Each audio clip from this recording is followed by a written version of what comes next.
안녕하세요 여러분, 저는 사진 찍고 글 쓰고 영상 찍고 여행의 전반적인 것을 찍고 기록하고 있는 여행기자 강화송이라고 합니다.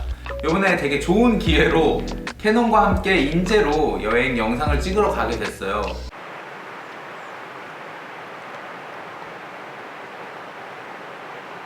그런 프로젝트를 진행하는 김에 여행 영상에 필요한 모든 프로세스를 영상 콘텐츠로 담아보면 어떨까 이렇게 생각해서 카메라 앞에 이렇게 지금 앉아 있는 겁니다.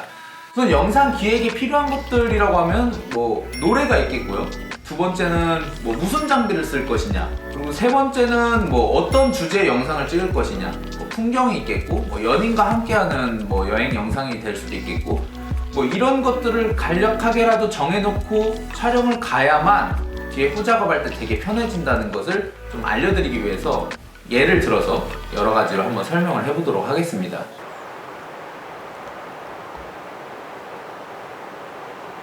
자, 이제 우리가 여행 영상을 찍기로 했어요. 그리고 여행지까지 정했어. 그러면 이제 가장 먼저 드는 생각은 뭐냐면, 어떻게 하면 이제 잘 찍을 수 있지?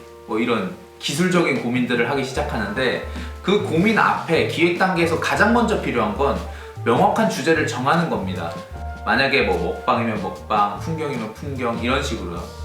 정말 가장 위험한 여행 영상 촬영 방법은 그냥 여행을 있는 대로 다 찍어오는 것인데, 편집할 때 정말 많이 느낄 수 있습니다. 저도 초반에 이제 출장을 많이 다니고 이러니까 그냥 기획할 시간도 없고 이래서 그냥 카메라 하나 들고 가서 여행을 다 찍어와서 이제 후작업을 하면, 만약에 먹방 영상으로 작업을 하다 보면 먹방 영상 클립이 꼭 부족해요. 여행을 다 찍어왔음에도 불구하고 사람 영상을 만들려면 사람 영상이 꼭 부족해요. 그러니까 이거는 명확한 주제를 잡지 않아서 그래요. 그러니까 명확한 주제를 딱 잡기 시작하면 그 뒤에 바로 그에 알맞는 음악을 고를 수 있겠죠.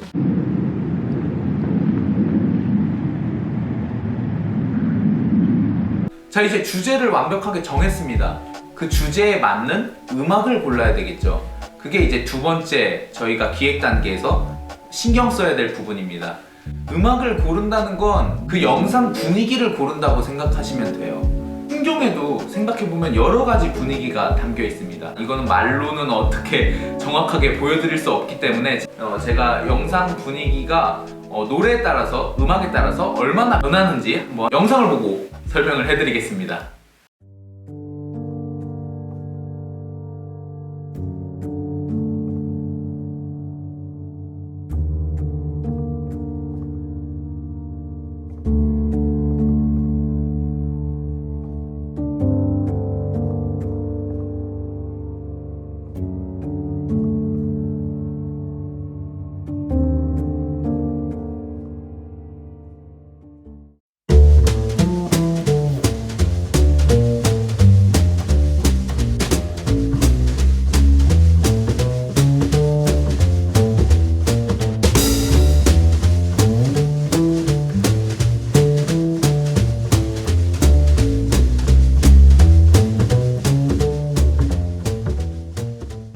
노래는 어떻게 고르냐? 가장 쉬운 방법은 이제 유튜브에 로열티 프리 뮤직 이런 식으로 치면, 그러니까 노래를 사용할 수 있는 영상이 많이 나옵니다. 근데 이제 그런 노래를 좀 사용하게 되면 사실 여러 가지 이미 너무 많은 사람들이 그 노래를 사용했기 때문에 그 노래를 사용했던, 귀에 익숙했던 장면들이 떠오르기 시작해요. 저 같은 경우는 그래서 거의 사용되지 않은 음악들을 거의 고르는 편이고, 거기다가 이제 좀 그 나라의 전통적인 노래나 아니면 그 나라의 분위기에 되게 잘 맞는 노래를 고르기 시작하죠. 이제 노래를 고를 수 있는 사이트들은 정말 많습니다. 에피데믹 사운드가 있고, 그리고 오디오 정글도 있고, 그 다음에 아티리스트 같은 사이트들이 있죠. 이런 사이트들은 사실 근데 연회비를 좀 내고 유료로 사용할 수 있는 사이트긴 한데, 뒤에 이제 저작권 문제나 여러 가지 문제들을 해결할 수 있기 때문에 저는 개인적으로 연회비를 내고 사용하는 음원 사이트 사용을 되게 추천하는 편입니다. 이제 음원 사이트 같은 경우는 분위기별로 정리가 된 곳이 되게 많아요. 그래서 그 분류가 가장 잘 된, 이거 광고 아닙니다. 그 영상 분위기 분류를 가장 잘 해놓은 사이트가 저는 아트리스트라고 생각을 해서 주로 아트리스트에서 영상 노래들을 몇 가지를 이렇게 추려서 가는 편입니다. 여기서 추려서 간다는 표현은 확실하게 정하고 가지는 않는다는 이야기입니다. 그러니까 확실하게 정하고 가지 않기 때문에 음악의 순위를 좀 매겨서 가야 되는데 우선 가장 중요한 거는 음악을 정말 많이 들어보는 게 제일 중요합니다. 뭐 저 같은 경우는 재즈나 힙합 종류의 음악을 되게 좋아하기 때문에 좀 기본적으로 컷 편집이 좀 쉬울 것 같은 음악들을 하나하나씩 찾아서 선정을 해가는 편이고, 보면은 비디오 테마 같은 경우에도 뭐 라이프 스타일, 그 다음에 뭐 로드 트립 뭐 이런 테마들도 많고, 좀 약간 밤에 촬영하거나 아니면 좀 칙칙한 영상을 촬영해야 될 때는 다크하거나 약간 심각한 어떤 분류를 좀 들어가서 찾아서 보는 편입니다. 정 이제 찾기 힘들면 각 사이트마다 다른데 다른 필름 메이커들이 이제 자주 쓰는 음악들만 모아놓은 페이지들이 있어요. 이제 그런 것들을 들어가가지고 이 필름 메이커는 어떤 걸 쓰나 한 번씩 확인하는 편이죠. 자, 이제 우리 주제를 정했습니다. 그리고 분위기도 정했죠. 그러면 이제 간단하게나마 우리가 촬영을 실제로 가서 쓸 장비 세트를 이제 어느 정도 정리를 해야 되겠죠. 왜냐면 챙겨가야 되니까요. 제가 가장 추천하는 장비 세트는 공적인 장면과 정적인 장면을 서로 해결해 줄 수 있는 부분을 이렇게 나눠서 세팅하는 걸 되게 추천드립니다. 그러니까 쉽게 말해서 짐벌에 쓸 수 있는 카메라와 그 다음에 삼각대에 거치할 수 있는 카메라를 분류하는 게 되게 좋다는 뜻이죠. 짐벌 같은 경우는 되게 중요한 장면입니다. 항상 계속 정적인 장면에서 동적인 장면이 등장하면 그게 주목받을 수밖에 없기 때문에 세팅이 좀 자유롭고 그리고 되게 스펙적으로 되게 좋은 카메라여야 된다는 뜻이죠. 그래서 저 같은 경우는 우선 그 새로 나온 R5 카메라에 로닌 S 짐벌을 결합해서 사용할 예정이고요. 그 다음에 그 삼각대 세트 같은 경우에는 좀 가벼운 카메라가 되게 유리합니다. 왜냐면 삼각대 자체도 무겁고 이렇게 활동성의 문제가 좀 크기 때문에 그 M6 마크 II 같이 되게 가벼운 미러리스 분이지만 4K 촬영되고 색감 보정 요거랑 같이 맞출 수 있는 카메라 세트를 추천합니다. 그리고 제가 실제로 그렇게 사용을 하고 있고요. 우리가 여행 영상을 만들 때 대부분 렌더링을 24프레임으로 해요. 24프레임 같은 경우는 가장 모션 블러가 되게 영화처럼 일어나고 동화적인 느낌을 많이 낼 수 있는 프레임이기 때문이죠. 60프레임 같은 경우 24프레임짜리 이제 작업을 하다 보면 한 슬로우 모션이 40% 정도 먹히게 되죠. 근데 4K 120프레임은 60프레임의 2배입니다. 그러니까 완전 슈퍼 슬로우 촬영이 가능하다는 거죠. 슈퍼 슬로우 촬영은 꽃이 떨어질 때나 낙엽이 떨어질 때, 그리고 뭐 사람이 낙엽을 밟을 때 낙엽의 질감, 바스락거리는 느낌, 그런 것들을 120프레임으로 촬영을 할 수가 있는 것이죠. 요건 이 바디에 캐논 최초로 5축 떨림 방지가 들어가 있습니다. 5축 떨림 방지면 사실상 짐벌이 없이도 핸들드로 촬영이 적당히 가능하다는 뜻입니다. 물론 뛰거나 뭐 달리거나 엄청 빠른 장면을 모두 촬영할 수는 없겠지만, 그래서 만약에 이 로닌 S가 되게 무겁다, 그리고 나는 되게 시간이 많이 없는 여행이라면 그냥 핸드헬드로 이 R5 들고 슬로우 장면이나 동적인 장면은 조금 다 슬로우로 처리를 하고, 그 다음에 정적인 장면을 삼각대, 가벼운 삼각대에 M6 마크 II 거치해서 이렇게 촬영하는 세팅을 저는 정말 추천드리고 싶습니다. 렌즈에 대해서 한번 얘기를 해볼까요? 렌즈는 사실 많이 가져가면 가져갈수록 완벽하게 그 역할을 톡톡히 하죠. 근데 우리가 찍어야 될 건 여행이잖아요. 고행이 아니잖아요. 그러니까 어느 정도 타협이 필요하다는 뜻이죠. 저 같은 경우는 그래서 풍경을 정적으로 촬영할 것들은 1635 렌즈를 주로 사용하고 있습니다. 짐벌에 올라간 이 R5 렌즈는 RF2470을 사용할 예정입니다. 왜냐면 줌이 자유자재로 막 당겨지기 때문에 다양한 화각으로 촬영할 수 있기 때문이죠. 이 RF 렌즈 같은 경우 좀 설명을 드리면, 여기에도 손떨방이 들어가 있습니다. 여기에는 우측이 들어가 있고, 그러면 이거 다 합치면 사실 8스톱 손떨방 들어가 있는 거거든요. 이렇게 들고 뛰지 않는 이상 거의 후 작업에서 흔들림을 전부 다 보정할 수 있는 정도의 미세한 떨림이기 때문에 사실 이 짐벌이 너무 무겁다, 활동성이 떨어진다 하면 이렇게 그냥 요 셋으로 추천드립니다. 이제 주제를 정하고 음악을 정하고 촬영 세팅까지, 촬영 장비 세팅까지 끝났어요. 그럼 이제 저 같은 경우는 마지막으로 생각하는 게 어떤 색을 주로 찍을 것인가에 대한 고민을 하기 시작합니다. 음악은 영상 전반적인 분위기를 골랐다면 이제 색은 내가 느끼는 감정을 좀 나타낼 수 있는 것이거든요. 색의 큰 분류는 사실 청록색 계열과 뭐 주황색 계열 이렇게 표현할 수 있잖아요. 근데 제가 느끼기에 캐논 카메라를 사용하면서 주황색 계열이 참 잘 먹는다고 생각합니다. 그래서 뭐 봄과 뭐 어떤 가을의 따뜻함 이런 것들을 담을 때는 정말 캐논만한 색감이 없거든요. 그래서 우리가 색을 후작업에서 생각을 하려면 선작업에서 어떤 픽처 스타일을 사용할 것인가, 그리고 로그 촬영도 된다면 정말 좋겠죠. 그래서 이 OD 마크4나 M6 마크2 같은 경우는 사실 로그 촬영이 따로 없습니다. 그래서 시네 스타일이라는 그런 무료 그 픽처 스타일을 사용해서 그 대비를 좀 줄이는 촬영을 주로 했었죠. 근데 계속 촬영하는데 이 R5 C로그 촬영이 가능합니다. 그래서 저는 어차피 이걸 짐벌에 올려서 촬영할 거기 때문에 전체 다 로그 촬영으로 촬영을 하고, 그 색감과 맞춰주기 위해서 그 삼각대에 올릴 캐논 M6 마크2도 픽처 스타일을 시네 스타일로 조정을 해가지고 촬영을 할 예정입니다.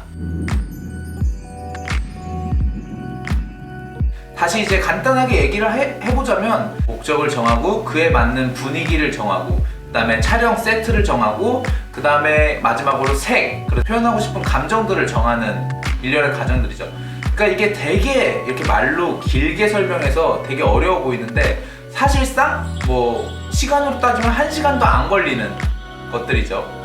그리고 마지막에 꼭 장소 같은 거는 한 번씩 이렇게 서칭을 해보세요. 왜냐면 우리가 실제로 가서 이렇게 우와 예쁘다 이렇게 보이는 그런 폭발적인 감정도 되게 좋지만, 한 번씩 그렇게 장소를 검색해보면 그 장소가 어떤 느낌인지, 또 거기서 어떤 착장을 입어야 되는지, 그리고 어떻게 찍어야 예쁜지, 뭐 이런 것들을 그냥 간단하게나마 알 수 있으니까 한번 꼭 그렇게 확인을 해보시는 것도 추천드립니다.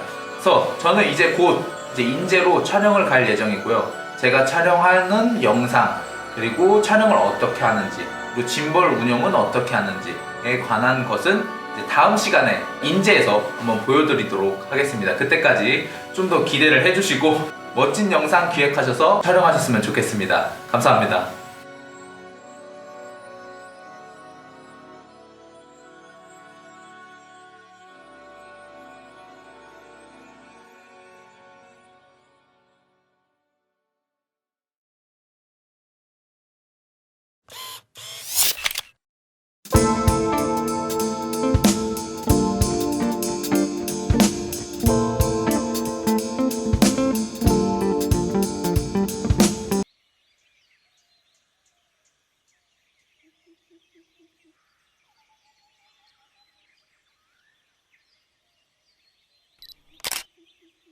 저는 이제 인제 밤늦게 도착해서 숙소 전반적인 공간 촬영을 마치고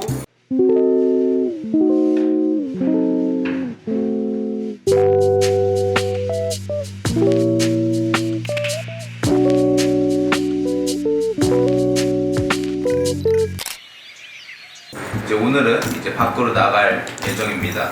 그 전에 앞서서 우리가 이제 여행 영상을 만들 때 뭐가 이제 감성적인 요소로 작용하는지에 대해서 한번 간단하게 이야기를 해보고 나갈까 합니다.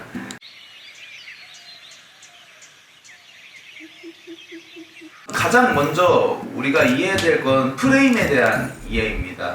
여행 영상에서 가장 많이 쓰는 프레임은 24프레임과 60프레임이 있겠죠. 24프레임 같은 경우는 우리가 흔히 보는 영화에서 자주 사용하는 프레임입니다. 이렇게 움직일 때 그 잔상이 남잖아요. 이 잔상을 모션 블러라고 하는데, 이 모션 블러가 사람 눈에 가장 부드럽게 보이는 프레임이 24프레임입니다. 지금 보시는 이 장면이 24프레임으로 촬영된 장면입니다. 좀 더 정확하게 말하면 23.976 프레임이겠죠?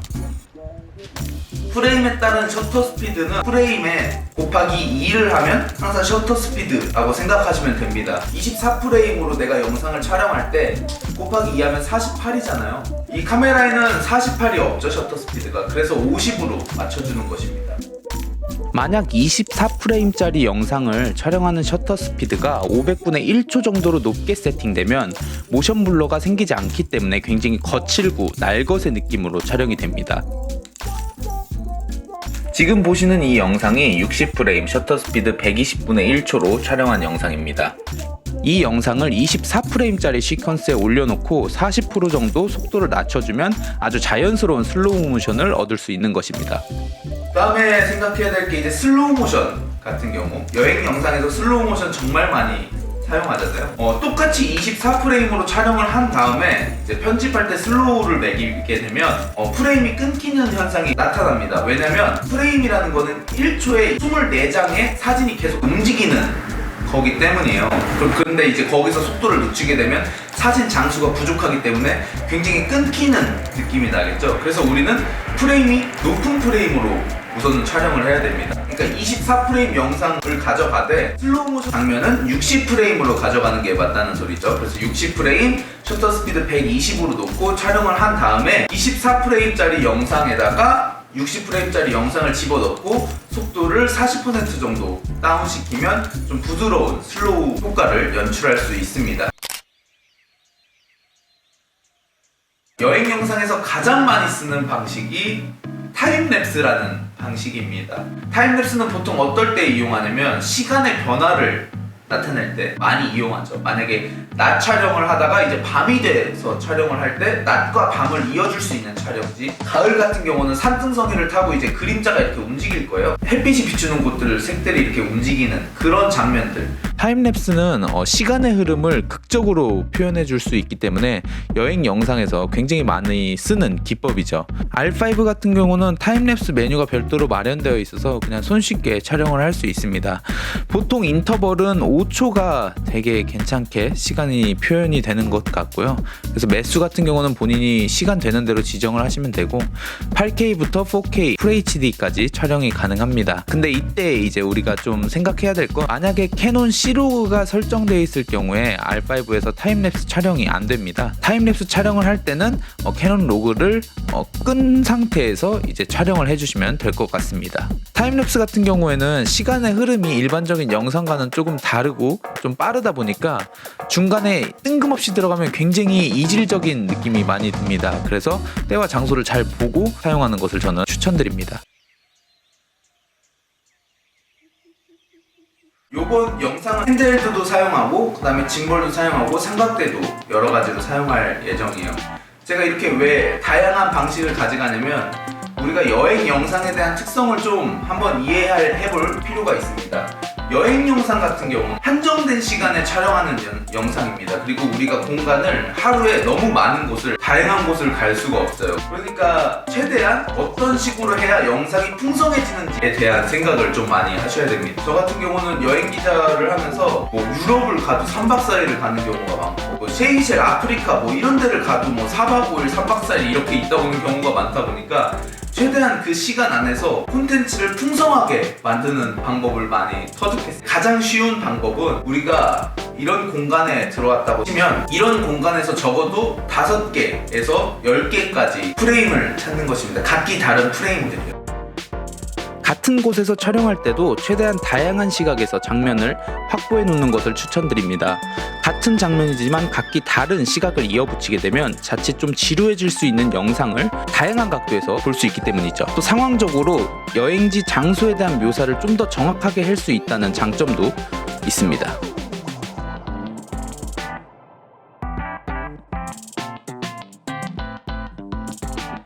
공간을 하나하나 이렇게 조각조각 다 뜯어서 그 장면을 하나로 합치면 굉장히 오래 끌 수 있고 또 영상을 좀 풍성하게 만들 수 있는 효과가 있겠죠.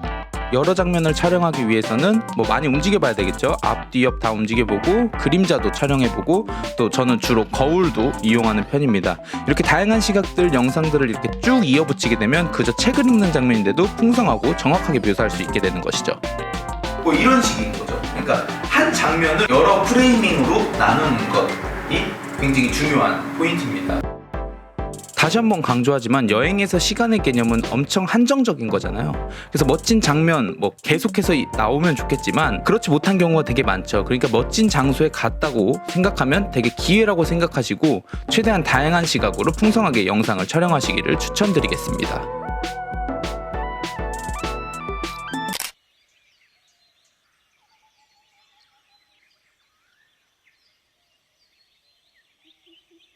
우리가 촬영을 할 때 떨림이 굉장히 중요합니다. 왜냐면 우리는 눈으로 보는 게 아니라 카메라로 촬영을 하기 때문에 떨림에 굉장히 민감합니다. R5 같은 경우는 전체가 8스톱 떨림이 들어가 있어요. 제가 실제로 이렇게 들고 찍어서 IS 기계적으로 좀 매기는 거 하나만 들고 찍었는데도 어느 정도 짐벌처럼 나오는 정도의 효과가 있더라고요. 그래서 그냥 찍어도 되지만 짐벌을 착용해서 촬영하는 게 굉장히 좋습니다. R5 같은 경우는 DJI-사 로닌 S가 가장 잘 맞는 것 같아요. 짐벌 촬영할 때 가장 중요한 포인트를 제가 그냥 간단하게 말씀드리면, 짐벌 촬영은 내가 이 화면을 계속 보면서 내 짐벌이 부드럽게 움직이고 있는지 아닌지를 보는 것이 가장 중요합니다.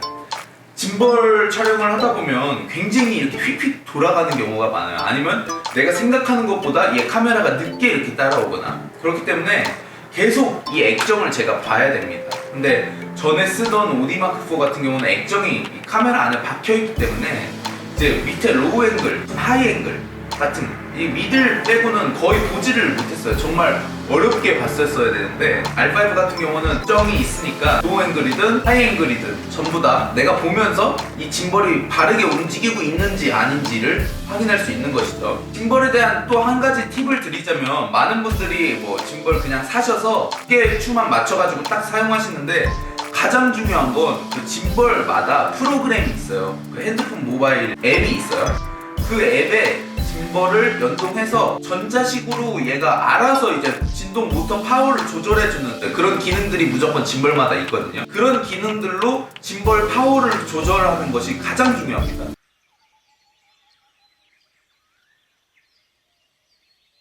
짐벌 촬영은 크게 세 가지가 있죠. 미들과 하이, 그 다음에 로우. 그래서 미들 같은 경우에는 이제 아이 레벨이라고도 불리는데 일반적으로 가장 많이 여행 영상에서 사용하는 앵글이죠. 피사체와 카메라를 좀 수평으로 이렇게 두고 촬영하는 느낌이기 때문에 우리가 걸으면서 볼 수 있는 느낌들을 이제 담아낼 수 있는 것이죠. 아주 좀 평범한 관점에서의 풍경을 담을 수 있으니까 여행 영상에서는 가장 많은 부분을 차지하는 앵글이겠죠. 그래서 아이 레벨 앵글로 이제 짐벌을 촬영할 때는 팔꿈치를 옆구리에 딱 붙여서 위아래로 떨리는 진동을 최소화해주는 게 포인트입니다. 이제 하이 앵글 같은 경우는 피사체를 좀 높은 관점에서 내려다보는 앵글이에요. 주로 공간의 매력을 좀 보여주고 싶을 때 저는 사용하는 편입니다. 이런 장면들은 풍경을 굉장히 극적으로 보여주기 때문에 짐벌을 너무 휘두르면서 촬영하면 부산스러운 느낌을 많이 받을 수 있어요. 그래서 이제 앞이나 뒤 아니면 양 옆으로 아주 천천히 움직이면서 이제 촬영을 하는 것을 조금 추천을 드립니다. 그리고 마지막은 로우 앵글인데, 영화에서는 주로 이제 악역의 좀 어두운 면을 표현할 때 많이들 사용하죠. 이렇게 피사체보다 한참 밑에 앵글에서 이제 얼굴을 이렇게 줌인하면서. 근데 여행 영상 같은 경우는 이제 높은 건물이나 뭐 아주 큰 나무, 뭐 빌딩 숲 이런 것들을 촬영할 때 완전 이렇게 바닥에 거의 붙어서 촬영하면서 좀 더 웅장한 표현을 할 수 있게 해주는 앵글이기도 합니다. 이제 가을 촬영의 경우 뭐 예를 좀 들어보면, 나뭇잎을 좀 살포시 밟으면서 이제 나무 숲을 이렇게 지나가는 인물의 뭐 감정이라든지 뭐 그런 것들을 좀 감성적으로 담아볼 수 있겠죠.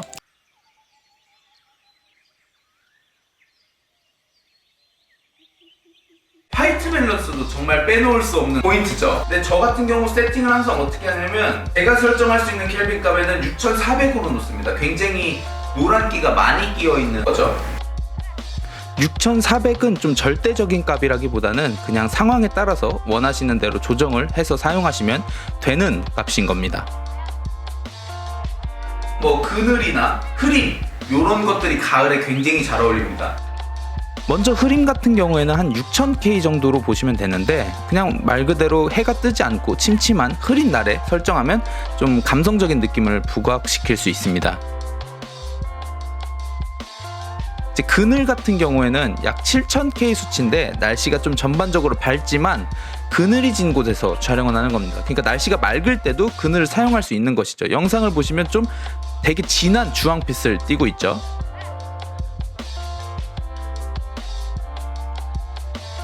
형스텐광이나 백색 형광 등은 파란 계열 쪽으로 갑니다. 그러니까 좀 차가운 느낌의 계열들이죠. 그래서 저는 주로 겨울에 그런 쓸쓸함이나 초저녁, 그 다음에 밤 그럴 때 이제 약간 서늘한 느낌을 주기에 굉장히 좋은 화이트 밸런스입니다. 텅스텐광이랑 백색 형광 등은 3200K에서 4000K 정도의 값입니다. 화이트 밸런스라는 기능 자체가 색을 중립적으로 잡아줘서 균형을 조절하는 기능이잖아요. 근데 저는 색감에 따라서 강조되는 영상을 되게 선호하기 때문에 차가울 땐 차갑게, 따뜻할 땐 따뜻하게 주로 사용을 하는 편입니다. 어쨌든 화이트 밸런스를 꼭 조절해서 촬영하는 게 감성적인 느낌을 더할 수 있는 방법인 거죠. 그래서 오늘 영상은 여기까지 준비했습니다. 다음 영상은 영상 편집과 색 보정에 관한 이야기를 좀 담아보려고 합니다. 지금까지 긴 영상 봐주셔서 너무 감사드리고 멋진 영상 제작하시길 바라겠습니다. 다시 한번 봐주셔서 너무 감사드립니다.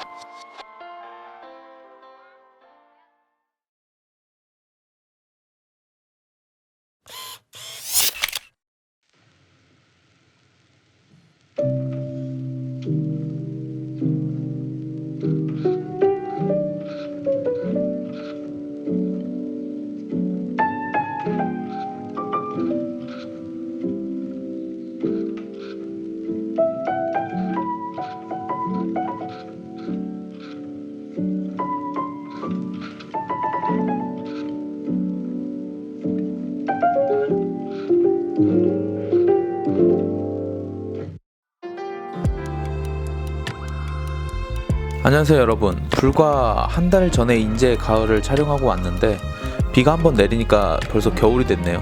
오늘은 감성적인 여행 영상 편집을 위한 팁과 색 보정에 대한 이야기를 해보려고 합니다. 먼저 제가 촬영한 인제 영상을 보면서 간략하게 설명을 좀 곁들여 먼저 보자면, 인제 영상은 총 4가지 섹션으로 나눠서 촬영하고 편집했습니다. 이제 금요일, 토요일, 일요일, 월요일, 그 직장인들의 마의 구간이죠. 각 요일 사이에는 달력과 초인종 소리를 넣어서 이렇게 구분을 해봤습니다. 영상의 흐름을 이어가면서 좀 리프레시 해줄 수 있는 부분들이죠. 이제 금요일 같은 경우는 좀 지친 몸을 이끌고 서울로 이렇게 출퇴근하는 과정을 담았습니다. 주로 이동하는 장면이 많기 때문에 짐벌 장면들로 많이 촬영을 했고요. 그 다음에 출근, 퇴근 때는 해가 뜨고 질 때이기 때문에 좀 밝은 색 표현을 했고, 이때 퇴근 후에 도착하게 되면 거의 해가 지는 상태이기 때문에 지하철 장면부터는 색을 굉장히 빼서 좀 어두운 느낌을 표현했습니다. 이제 토요일 같은 경우는 좀 평일에 대한 보상으로 이제 하루 종일 집에서 쉬지만 좀 어딘가 이렇게 허전한 그런 감정을 담으려고 노력을 해봤습니다. 밤에 인제로 여행을 떠나게 되죠. 그래서 어두컴컴한 좀 인제 숙소에 도착해서 불을 하나둘 켜가면서 이제 숙소를 밝히고 다소 좀 지친 상태로 토요일을 마감하는 모습까지 담아봤습니다. 그리고 일요일 같은 경우는 이제 본격적인 인제 여행이 시작되죠. 그래서 이제 별도의 뭐 어떤 트랜지션이나 좀 화려한 무빙이 들어간 장면들은 모두 제외했고, 이게 서정적인 선율의 피아노 장면에 엄청 정적인 장면을 얻는 식으로 편집을 했습니다. 그러니까 요즘 제가 느끼는 여행이 좀 그렇거든요. 그 여행을 가서도 약간 여행이 그리운 그런 좀 텁텁한 감정들, 그리고 하늘길이 이렇게 막히니까 많이들 워낙 많이 이런 감정을 많이 느끼시는 것 같아요. 어쨌든 대안으로 생각한 여행은 보통 그렇게 느껴지잖아요. 그리고 다시 월요일이 오죠. 그래서 뒤쪽 배경을 보시면은 되게 마스크 쓰고 있는 사람들이 보입니다. 그러니까 사진들이 보여요. 그래서 이런 부분을 좀 보여주려고 노력을 해봤고, 원처럼 일상이 시작되는 곳으로 돌아온 장면으로 영상을 마무리해봤습니다. 이제 바로 편집 이야기로 들어가 볼까요? 컷 편집은 영상 편집에서 가장 기본 중에 기본입니다. 우선 소프트웨어를 어떻게 다루는지는 너무 간단하고 정보를 얻을 수 있는 곳이 많다 보니까 아주 간략하게만 이야기해볼게요. 우선 편집을 하기 위해서는 시퀀스를 설정해야 됩니다. 프로젝트 패널에서 우클릭하면 시퀀스 패널을 열 수 있습니다. 지금은 이렇게 사전 설정이 되어 있는데 첫 편집이라면 맨 위에 설정으로 들어갑니다. 이제 설정에서 편집자, 사용자 정의 클릭해 주시고 시간 기준은 편집할 프레임으로 설정해 주시면 됩니다. 이제 여행 영상 같은 경우는 23.976 프레임으로 설정하면 가장 영화 같은 영상을 만들 수 있습니다. 밑에 프레임 크기 같은 경우는 이제 사용자가 4K로 출력할 것인가 FHD로 출력할 것인가에 대해서 이제 생각해서 설정하면 됩니다. 이제 여기에 클립을 그냥 끌어와서 필요한 부분과 불필요한 부분을 나눠서 이제 잘라서 서로 이어 붙이는 것이 바로 컷 편집이겠죠. 굉장히 간단하고 쉬운 작업인데도 가장 중요한 작업이죠. 우리가 보는 대부분의 영상은 모두 컷 편집으로 이어져 있습니다. 그러니까 이 컷 편집이라는 게 어떻게 보면 이음새를 만드는 작업인데 조금이라도 느슨하게 혹은 전혀 맞지 않게 이렇게 연결해 놓으면 모든 영상이 각각 분리가 되겠죠. 그러면 우리는 하나의 여행 영상을 만들었다고는 하지만 보는 사람들은 각각 클립이 그냥 나열된 느낌을 받을 수 있게 됩니다. PPT처럼요. 그러니까 우리가 컷 편집에서 가장 주의 깊게 봐야 하는 부분은 컷과 컷 사이에 이질감이 들지 않도록 하는 것입니다. 이제 여행 영상이라는 건 영화나 드라마처럼 정해진 동선을 바탕으로 촬영하는 것이 아니잖아요. 전혀 연관이 없는 스포트를 여행하면서 이제 장면을 그저 모으는 것이잖아요. 그러니까 컷과 컷 사이를 연결할 때 유난히 이질감이 좀 많이 들게 되고 또 화려한 트랜지션 효과를 적용해서 그 이질감을 줄이는 그런 영상들을 많이 보셨을 거예요. 그런데 이런 화려한 트랜지션 없이도 컷 편집에서 그 이질감을 줄일 수 있는 방법은 의외로 간단합니다. 이제 컷과 컷 사이에 움직임이 있는 장면 중간에 끊어서 이제 이어붙이는 것, 그리고 컷과 컷 사이에 공통된 색감을 찾을 것, 그리고 크기가 나는 샷끼리 연결할 것. 그래서 예시 영상을 보면 좀 더 좋을 것 같아서 제가 이 세 가지 팁을 바탕으로 예시 영상을 한번 지금 보여드리겠습니다.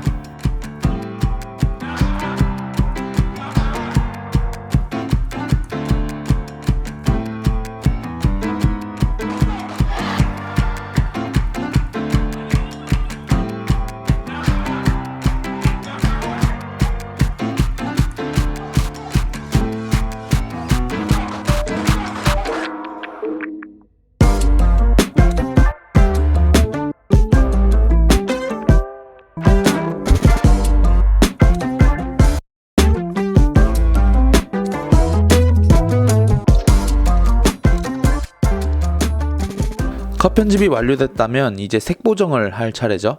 색 보정은 주관적이고 예술의 영역이다 보니까 누구 것이 맞다, 틀리다 이렇게 말할 수가 없습니다.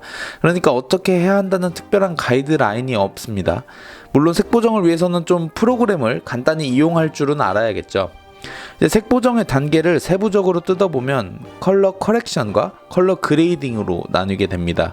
이제 컬러 커렉션 같은 경우는 전반적인 영상의 톤, 그 다음에 노출을 조정하는 것이고, 컬러 그레이딩은 이제 감성을 입히는 작업이라고 생각하시면 됩니다. 이제 컬러 커렉션의 단계는 컷 편집된 클립들 노출값 그리고 화이트 밸런스를 대략적으로 모두 같게 맞춰주는 단계입니다. 가장 먼저 기본 교정 탭에서 보정을 시작합니다. 이제 적당한 노출과 대비를 잡아줘야 됩니다. 이제 C로그 촬영이나 시네 스타일 촬영을 할 경우에는 대비가 상당히 빠진 채로 원본이 촬영되니까 대비를 좀 많이 높여주는 것을 추천합니다.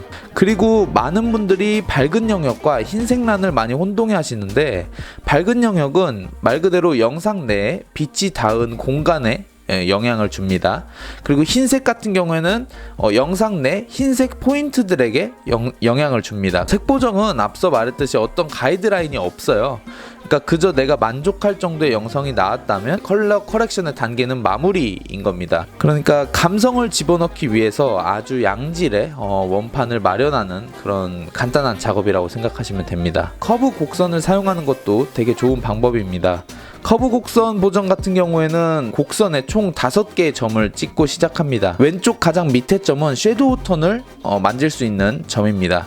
그러니까 말 그대로 어두운 영역을 조절할 수 있겠죠.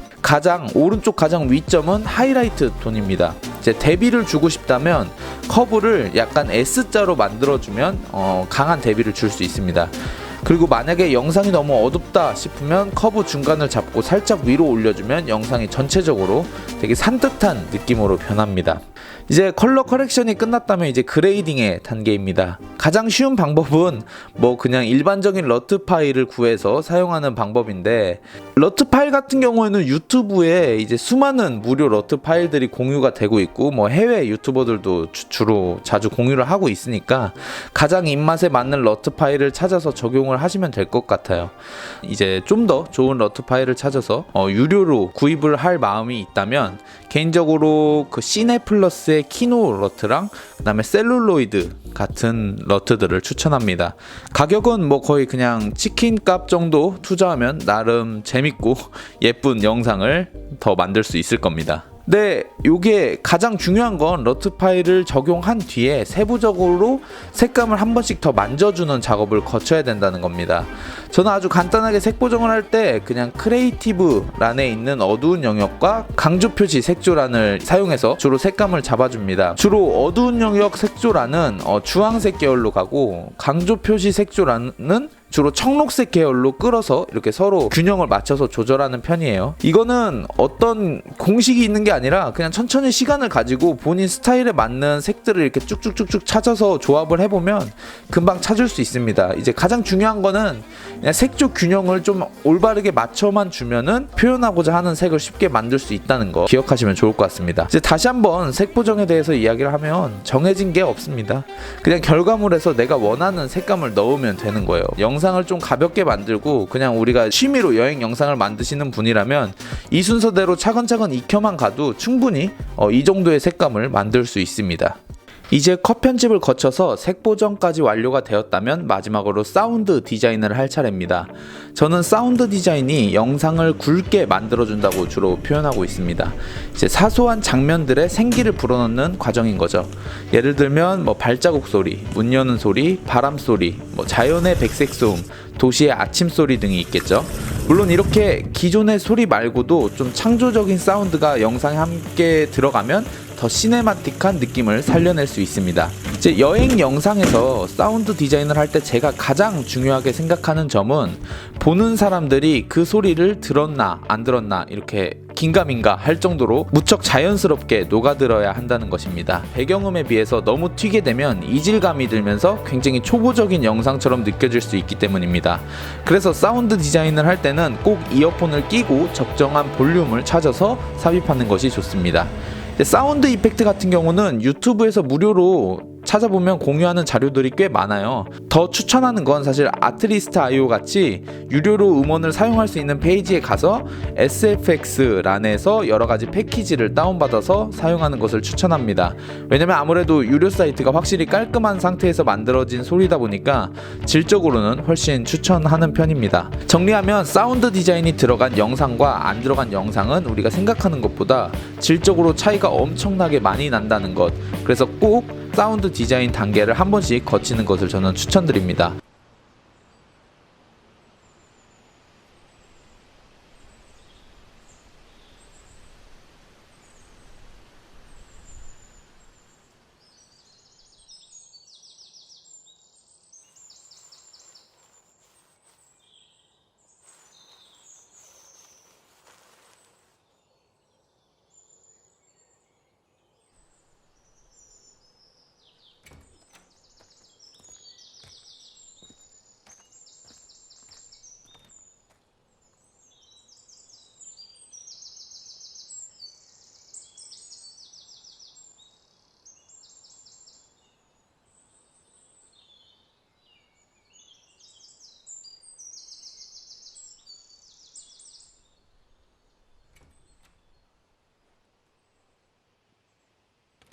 이제 여기서부터는 선택의 단계입니다. 영상이 전체적으로 완료가 되었는데 조금 더 필름 룩을 원한다면 그레인 효과를 추가해보는 것도 좋습니다. 구글에서 프리필름 그레인이라고 쳐보시면은 다양한 입자의 그레인을 다운받을 수 있습니다. 여기서 중요한 것은 자칫 사진으로 된 그레인을 입히게 되면은 영상은 움직이는데 그레인이 멈춰 있으니까 이질감이 들기 때문에 이 부분을 조심해 주셔야 됩니다. 적용 방법은 생각보다 엄청 간단합니다. 그냥 영상 다운받은 영상을 끌어놓고 오버레이 후에 양을 조절하면 됩니다. 너무 쉽고 간단하게 이야기해서 자칫 흘려들을 수 있지만 색 보정, 편집에서 가장 중요한 것은 적절하게입니다. 오늘은 이렇게 감성적인 여행 영상 편집에 관한 이야기들을 두서없이 나열해봤습니다.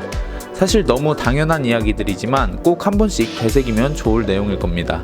이제 편집과 색보정은 분명히 개인의 영역입니다. 어떤 것이 맞고 틀리다 이런 기준이 없으니까 창의적인 생각으로 즐기면서 편집하면은 좀 더 좋은 결과물을 제작할 수 있을 겁니다. 뭐 여행 영상 자체가 우리가 만들고 싶은 대로 기억하고 싶은 대로 만드는 거잖아요. 물론 뭐 이제 목적이 다른 사람들에게 보여주는 목적이라면 다양한 영상들을 참고하면서 배워가는 것도 과정이니까요. 지금까지 총 3편에 걸쳐서 영상 기획, 제작, 편집에 대해서 콘텐츠를 담아봤습니다. 긴 영상 봐주셔서 너무 감사드리고요. 시작되는 추운 겨울 따뜻하게 지내시길 바라겠습니다. 감사합니다.